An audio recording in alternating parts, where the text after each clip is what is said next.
Good morning. Good morning.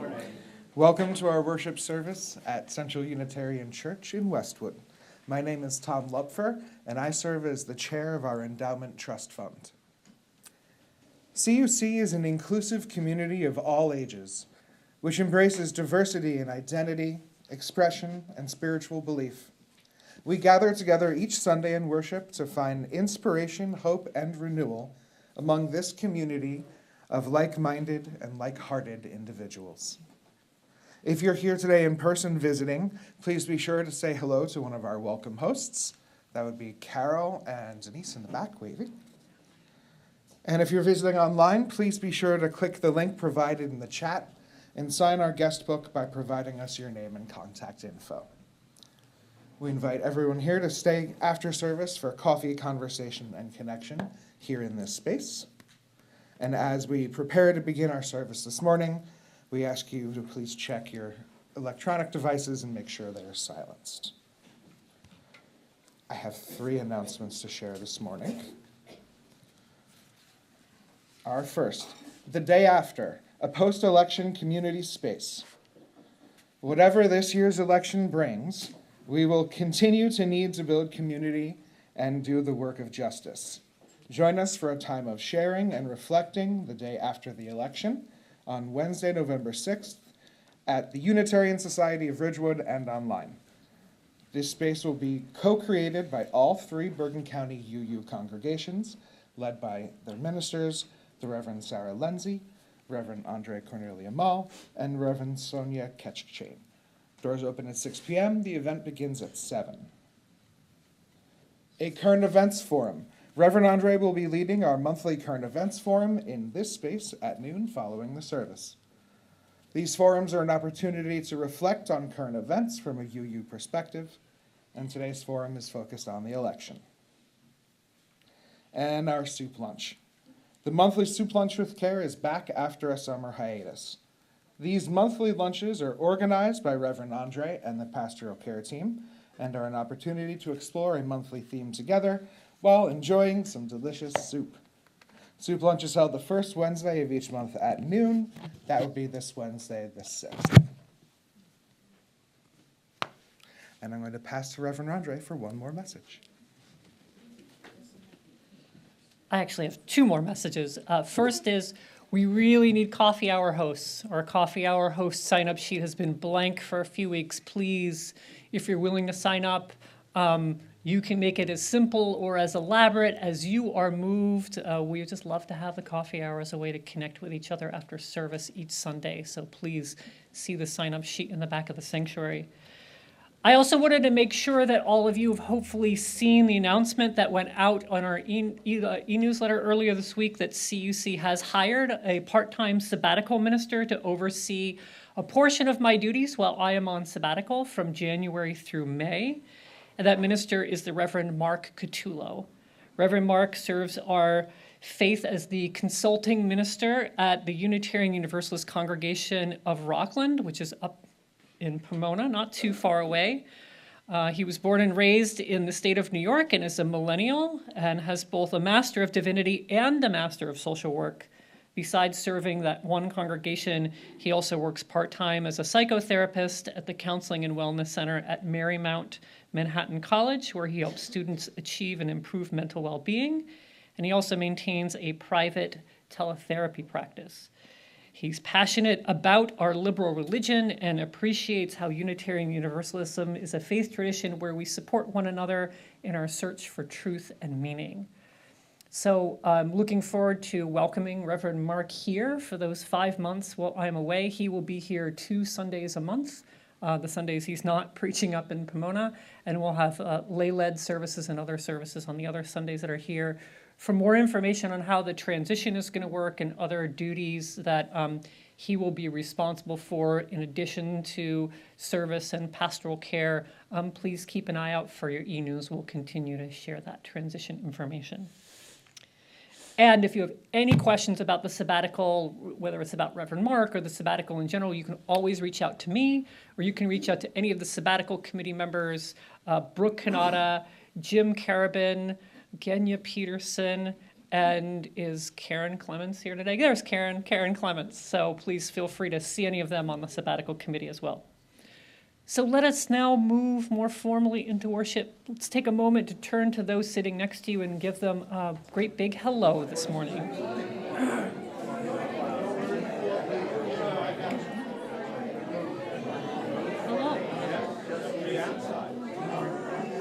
Well, we're a few years away from that, but it will happen.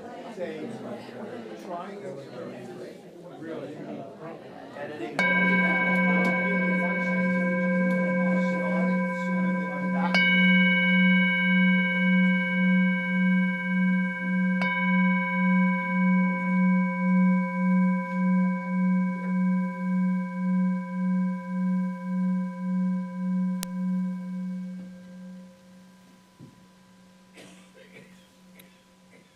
Our opening words this morning are from the Reverend Jovan Rue and Lynette Lowe.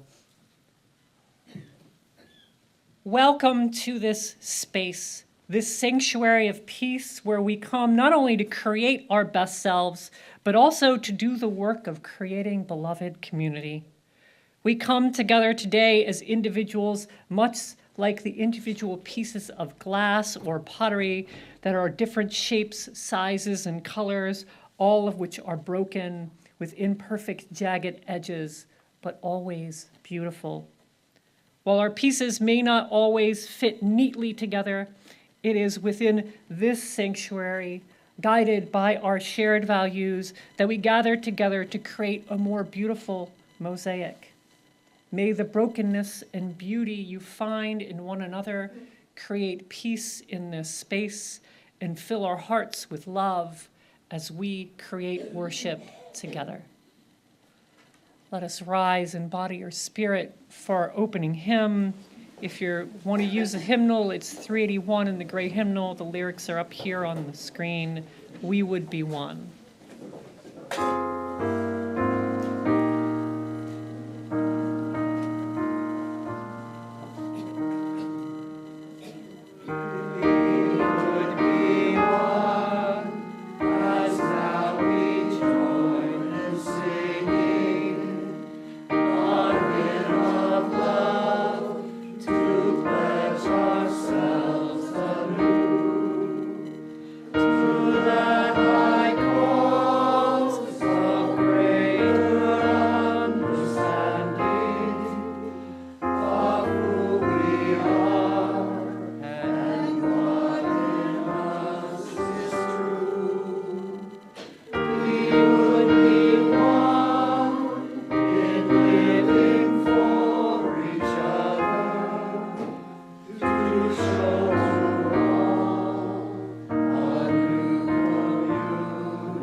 I'm going to invite up one of our board trustees, Rudy Yeager, to lead us in our chalice lighting.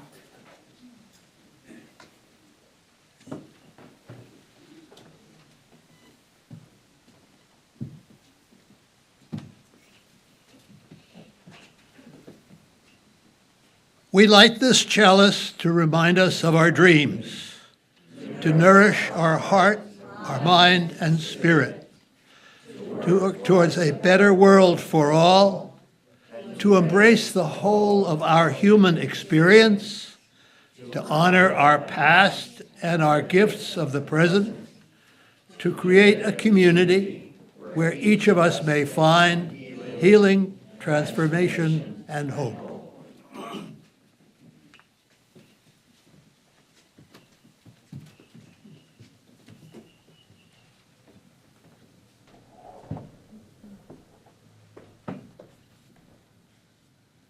bring a story to share today that originates from Ethiopia. This version of the story I share comes from the book Wisdom Tales from Around the World by Heather Forrest. Long ago, fire, water, truth, and falsehood lived together in one large house. Although all were polite towards each other, they kept their distance. Truth and falsehood sat on opposite sides of the room. Fire constantly leapt out of water's path. One day they went hunting together. They found a large number of cattle and began driving them home to their village. "Let us share these cattle equally," said Truth as they traveled across the grasslands. "This is the fair way to divide our captives." No one disagreed with Truth except falsehood. Falsehood wanted more than an equal share, but kept quiet about it for the moment. As the 4 hunters traveled back to the village, falsehood went secretly to water and whispered, "You are more powerful than fire. Destroy fire, and then there will be more cattle for each of us." So water flowed over fire, bubbling and steaming until fire was gone. Water meandered along, cheerfully thinking about more cattle for itself. Falsehood, meanwhile, whispered to Truth, "Look, see for yourself. Water has killed fire. Let us leave Water, who has cruelly destroyed our warm-hearted friend. We must take the cattle high into the mountains to graze." As Truth and Falsehood traveled up the mountain, Water tried to follow, but the mountain was too steep, and Water could not flow upwards. Water washed down upon itself, splashing and swirling around rocks as it tumbled down the slope. Look and see. Water is still tumbling down the mountainside to this day. Truth and Falsehood arrived at the mountaintop. Falsehood turned to Truth and said in a loud voice, "I am more powerful than you. You will be my servant. I am your master. All the cattle belong to me." And Truth rose up and spoke out, "I will not be your servant." And they battled, and finally they brought their argument to Wind to decide who was the master. Wind didn't know. Wind blew all over the world to ask people whether truth or falsehood was more powerful. Some people said, a single word of falsehood can completely destroy truth. And others insisted, like a small candle in the dark, truth can change every situation. So Wind finally returned to the mountain and said, "I have seen that falsehood is indeed very powerful, but it can only rule where truth has stopped struggling to be heard. And it has been that way ever since."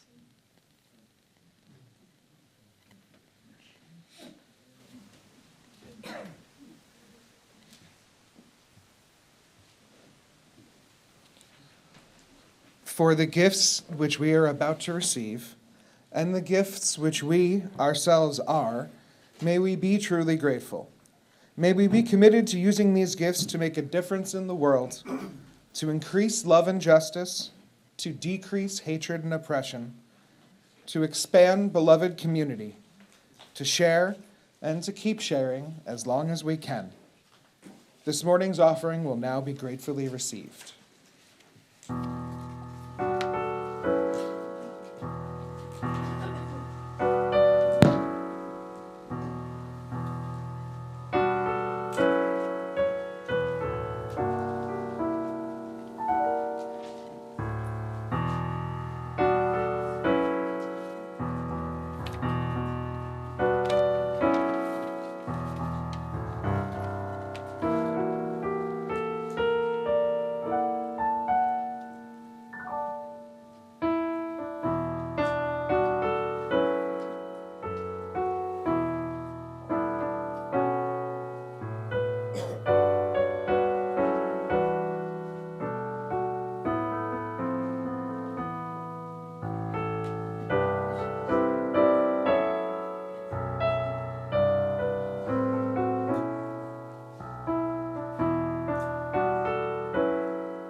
we dedicate these gifts in the service of our mission to welcome all into a home of spiritual diversity that challenges us to become our best selves, to minister to one another in love, and to serve the greater community.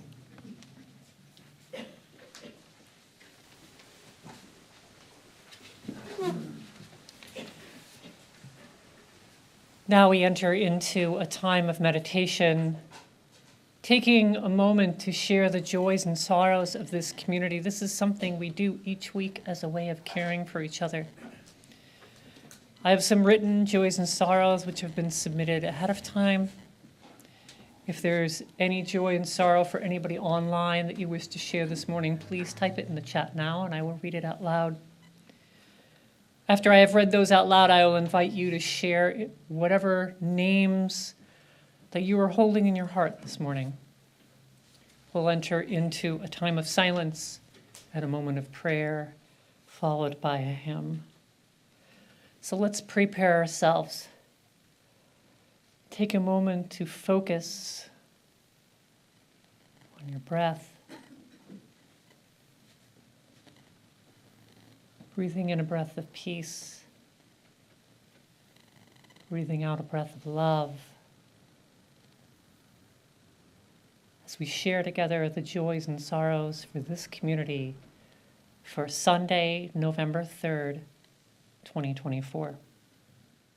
And I have lit a candle for our democracy as we gather this morning, just 2 days away from this major election. People of all viewpoints feel the weight of this moment.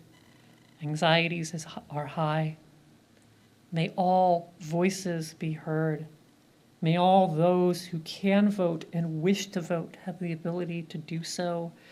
May the torrents of disinformation not erode the shores of truth. May we move through this integral process of our democracy with integrity and peace. May we find a way toward much needed healing of the increasing divides in our country.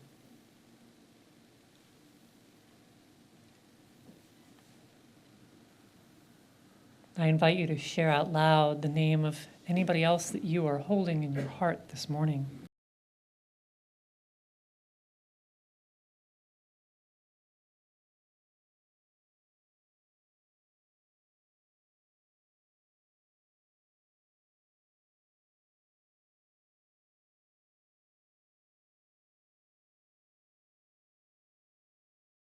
All these joys and all these sorrows, both those spoken and those that remain unspoken, let us hold them together with love and care as we enter into a time of silence.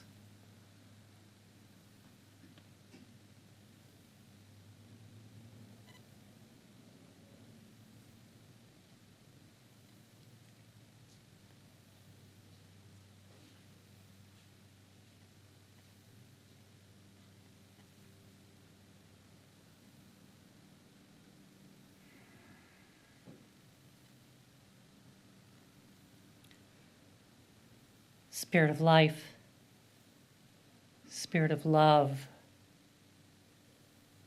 weaver of our connection to each other. Wouldn't life be easier if we could know the future with certainty?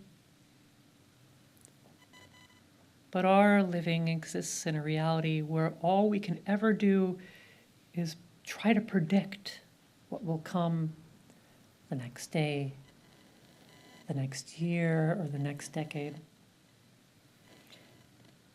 And as the smart yet fallible humans we are, such predictions will always, to some degree, fall short. No matter what tomorrow brings, no matter what this week brings, no matter what this year brings, may our focus remain on each other. May our work be for truth, continuing its struggle to be heard. May our hearts remain centered in love.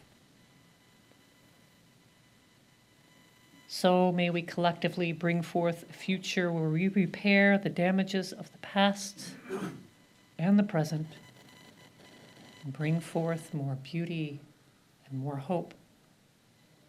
So may we truly live the dream of beloved community. Blessed be. Amen. Please remain seated for our next hymn. There's more love somewhere.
Our reading today is by the Reverend Julian Jamaica Soto from their book, Spilling the Light, Meditations on Hope and Resilience. Everything is still on fire. Everything is still on fire, despite your best efforts. In addition to living, it is clear that, fire or not, you must level up in what it means to thrive. Right now, that means wrestling with the truth in the fact that everything is not all your fault. I'm sorry that everything is still on fire. Once hate catches, the winds of "not my problem" blow, and the blaze is hard to stop. But hard is not impossible. Not yet is different than never. You, in community, have an answer. You have a response to systems of power and control and to the cost of suffering. You and your community, together, are the answer. You are not only a people of flame, but also a people of cold, clear truth. You know both where you fall short and where you flourish, and where you still reach. Everything is still on fire, but all is not lost. You remain more nimble than steadfast, more unshakable than swayed by the latest rage. You are here to put out the ravenous flames and heal the world. Enough is enough.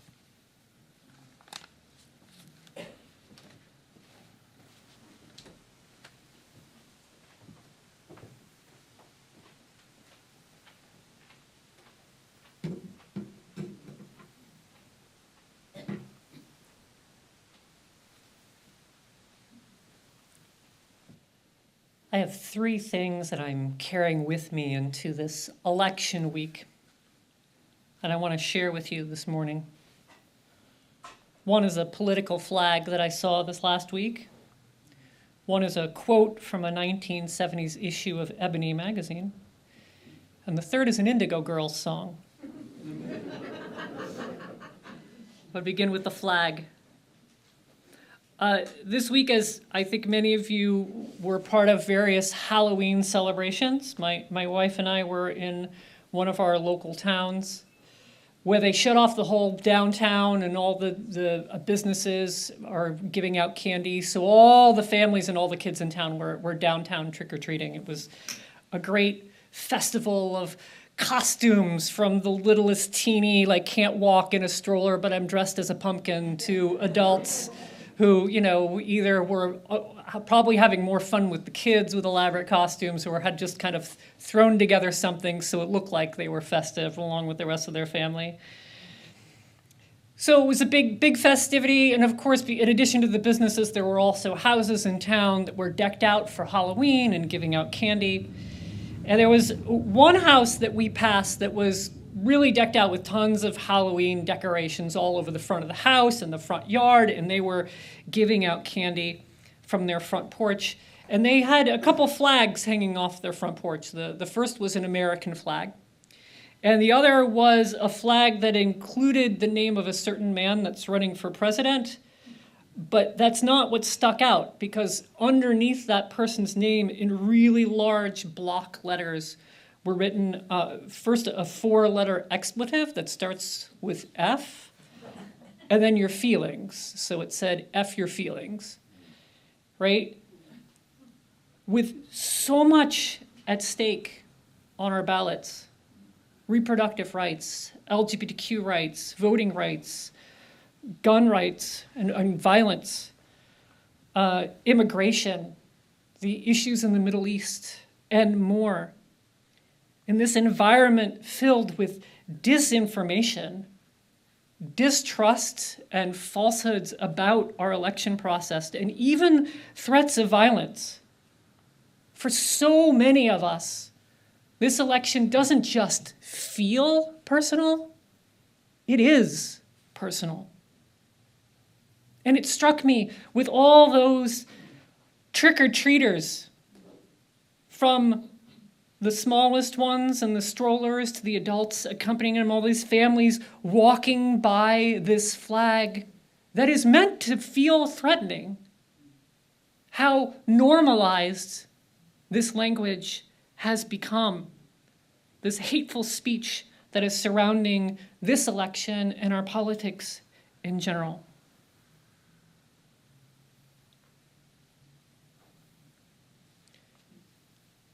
In addition to that flag, I'm carrying a quote. This quote was shared this week during, we had a New York tri-state area professional days for Unitarian Universalist ministers and religious educators. We were all gathering together in Brooklyn, and our speaker this year was Paula Cole Jones, who is a UU Black lay leader who's played an integral part in helping us shape our faith tradition for the future. She helped lead a movement for an eighth principle, starting about 10 years ago, proclaiming that we had a responsibility as UUs to work towards dismantling racism and other forms of oppression in ourselves and in our institutions.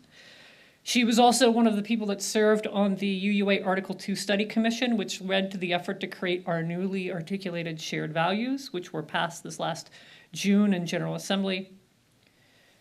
And her work with our group of ministers and religious educators this week was about helping us imagine new ways of building community in the context of this current moment. Community in both our congregations and beyond, especially in the context of our current political climate. And that includes addressing the rise of fascism that we are witnessing happening around the globe as well as in our own country. In other words, that troubling trend, which is part of our global context, has an effect on how we shape and support each other in our communities. And it was in this discussion that she shared a quote from Lerone Bennett, who is a Black social historian and author whose article, The Road Not Taken, appeared in Ebony magazine in 1970. And this quote still resonates all these many decades later. This quote actually forms the beginning of the article. A nation is a choice. A nation is a choice. It chooses itself at fateful forks in the road by turning left or right, by giving up something or taking something. And in the giving up and taking and in the deciding and not deciding, the nation becomes. And ever afterwards, the nation and the people who make up the nation are defined by the fork and by the decision there that was made, as well as by the decisions that were not made.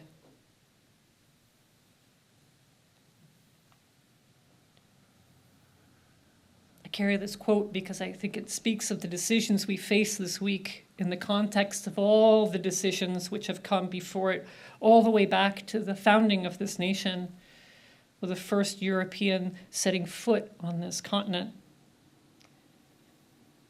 Bennett reminds us that along with all the great things that have come with this country, that division in this country is not new. Deep division has been with us in some form throughout our nation's entire history. What's different is that the way that division manifests itself changes.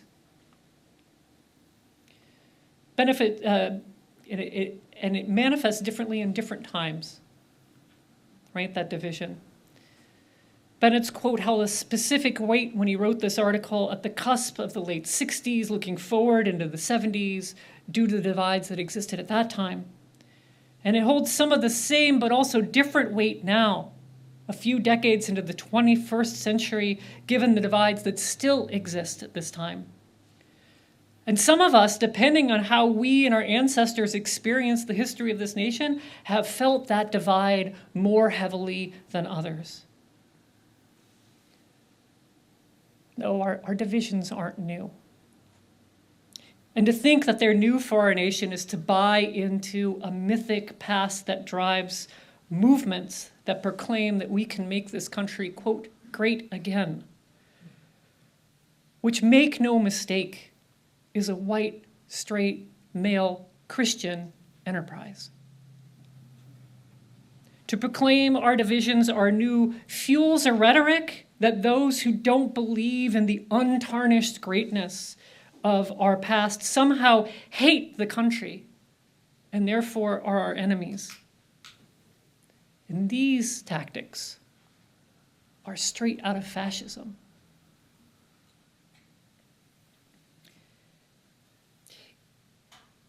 Each year before our wider association's General Assembly, a minister is chosen to speak what is called the Berry Street Lecture. This is a prestigious lecture that has been delivered yearly since it was established by Reverend William Ellery Channing in 1820. So it's got a lot of weight and it's got a lot of regard. And last year's Berry Street Lecture was delivered by Reverend Cecilia Kingman, who is a scholar on authoritarianism and fascism. And she emphasized that there are both fascist ideologies and fascist political tactics. And one doesn't necessarily have to espouse the ideology to utilize the political tactics. And both have existed throughout history, including in our own country. And both are finding a resurgence around the world today. She quoted the work of Professor Jason Stanley in naming 10 tactics of fascism. And I'm not going to go through all 10, but the first two are relevant to what I'm talking to today. and what I just mentioned a few minutes ago. The first tactic promotes a mythic past, a glorious past that has been lost and must be regained. And the second tactic is propaganda. And while all politics use propaganda, a fascist approach uses propaganda to label those who disagree not simply as opponents, but as an enemy, specifically an enemy that is opposed to the nation. When our decisions over centuries move us further apart, when the tactics of some politicians convince some of a glorious past that must be regained and point the blame at that mythical loss on enemies who outright oppose the nation, the decision to hang up a hateful flag that says F your feelings while young children are approaching your house to trick or treat feels not only like no big deal, it may even feel patriotic to that person. It was, after all, hanging next to an American flag. And this is the real fear in this current moment. Our unique polarization of this time comes out of the context of a divided past that casts each other, citizen to citizen, neighbor to neighbor, perhaps family member to family member, as enemies. No wonder so many of us are feeling a heightened sense of stress and anxiety this week. This all takes a toll on our mental, our physical, and our spiritual well-being.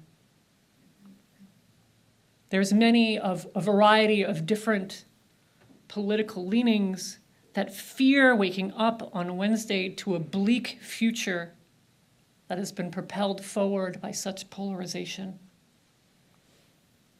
That bleak future has always been a possibility in this country and will always remain a possibility no matter what the outcome of this week's election are. But so too is the possibility of a hopeful future. A hopeful future has always been a possibility in this country and always remains a possibility no matter how the election this week ends. We must never give up the possibility of a hopeful future. These two futures battle each other out, much like truth and falsehood in that story that I shared earlier, each one on the mountaintop vying for power and control. And as in that story, Wind reminds us that falsehood is very powerful, but it can only rule where truth has stopped struggling to be heard. So we must keep up the struggle, and we must keep up the hope. As Reverend Soto proclaimed in their poem, which Tom read earlier, everything is still on fire, but all is not lost. Notice that even in this poem, the fire isn't new, but it is still raging on, and hope always remains a possibility. Reverend Soto reminds us, hard is not impossible. Not yet is different than never. And you, in community, have an answer. You are here to put out the ravenous flames and heal the world.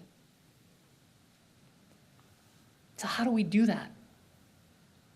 How do we put out the flames when it seems to rage all around us?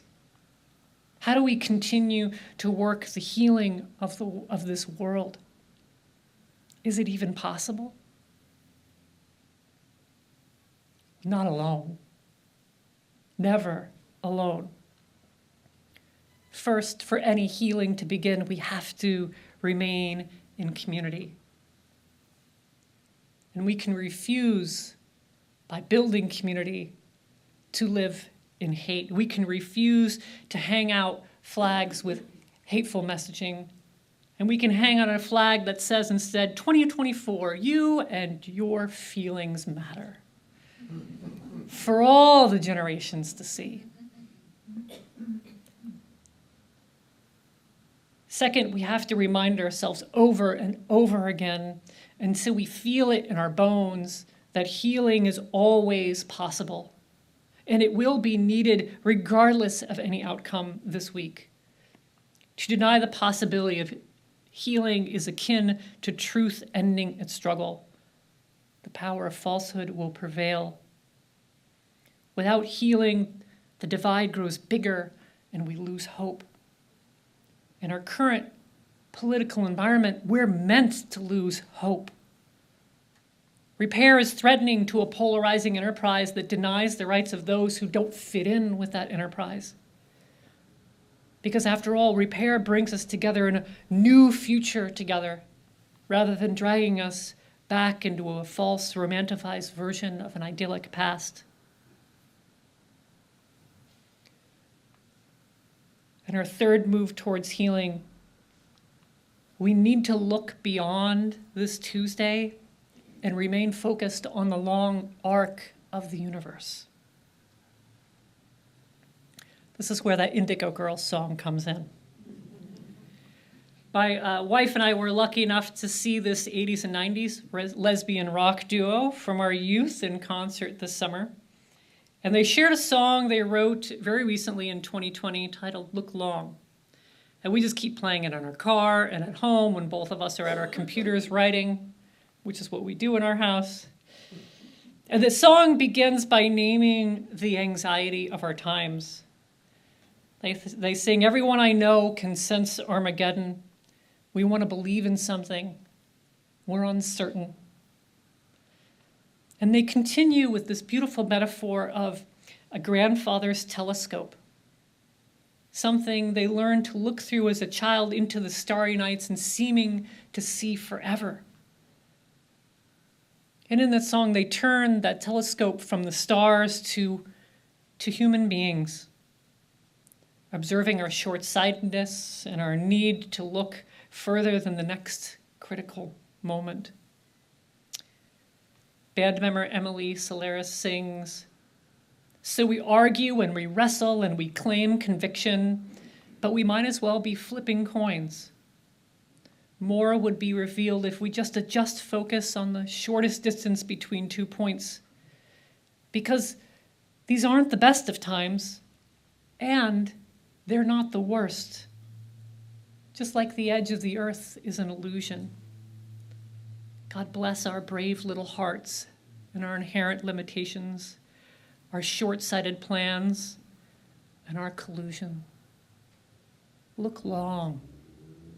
Look long. Look long. Lerone Bennett reminds us of the same thing. To look long into the past at the multitude of decisions that got us here, and to use that same telescope to gaze into our future, trying our best with our human limitations to imagine where our decisions will take us. Our decisions have enabled us to overcome hate in the past, and they can do so again. Reverend Soto implies a similar stance as well. Everything is still on fire, but all is not lost. You remain more nimble than steadfast, more unshakable than swayed by the latest rage.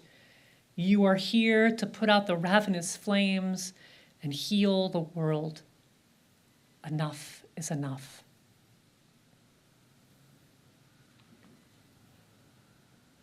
None of us really knows what Tuesday is going to bring. We might not even know Wednesday what Tuesday brought us, or Thursday. We can predict a variety of outcomes.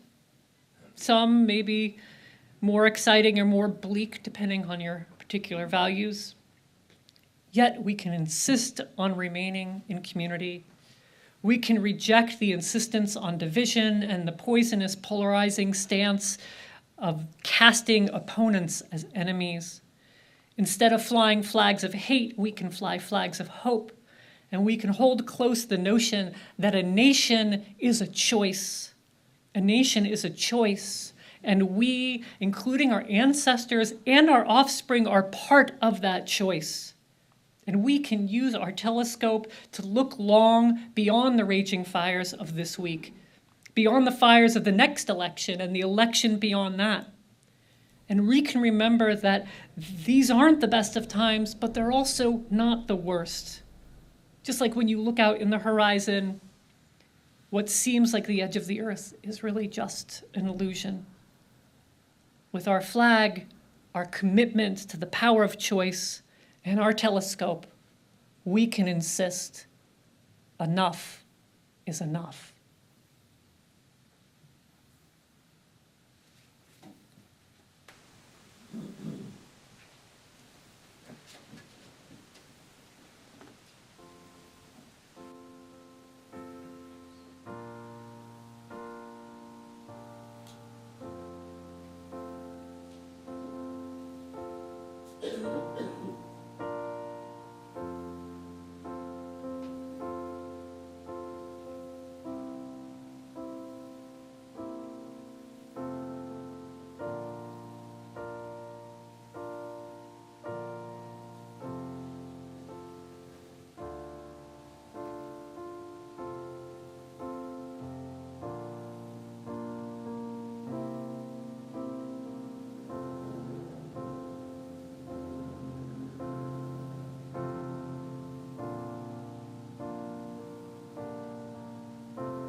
Please join me in our chalice extinguishing words.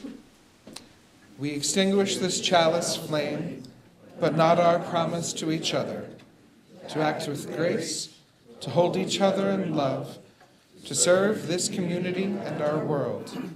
This promise of the heart serves as a reminder of how we live together. May it bring joy to our collective lives. Please rise and embody our spirit for our closing hymn. It's 1017, Building a New Way. And Manuel, can you do a little intro for us on this one?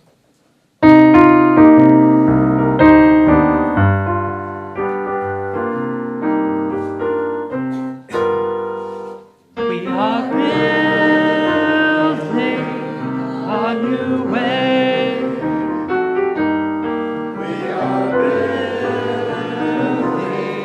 a new way.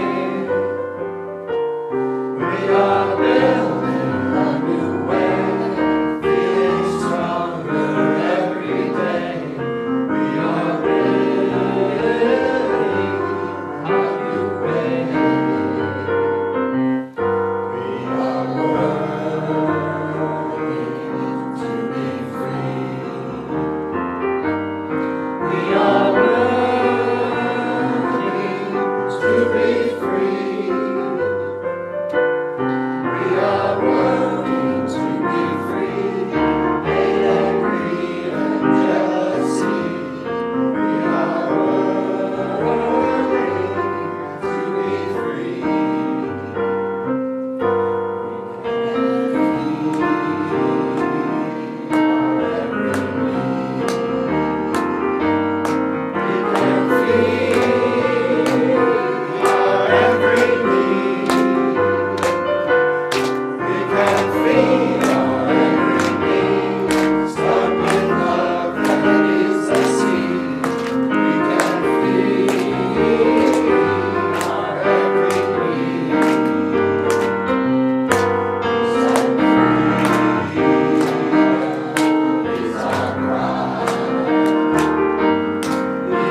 I leave us with these words from the Reverend Darcy Roke.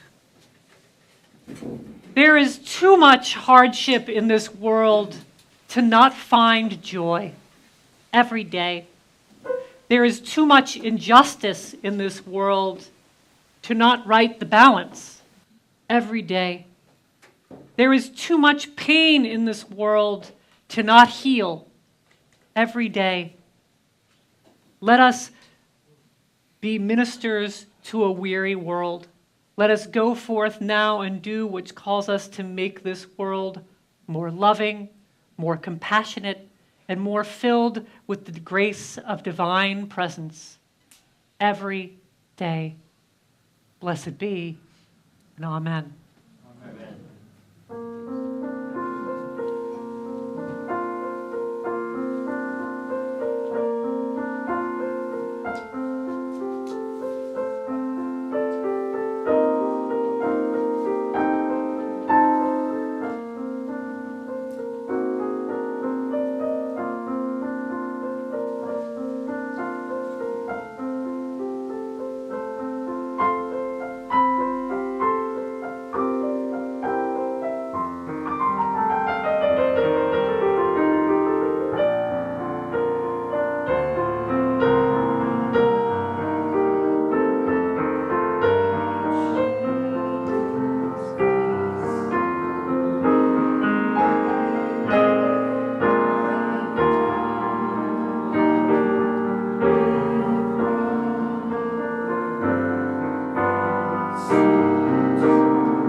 Thank you, Matt, for your music today. Thank you to Tom for being our worship associate. Thank you to John and Phil for tech, as usual.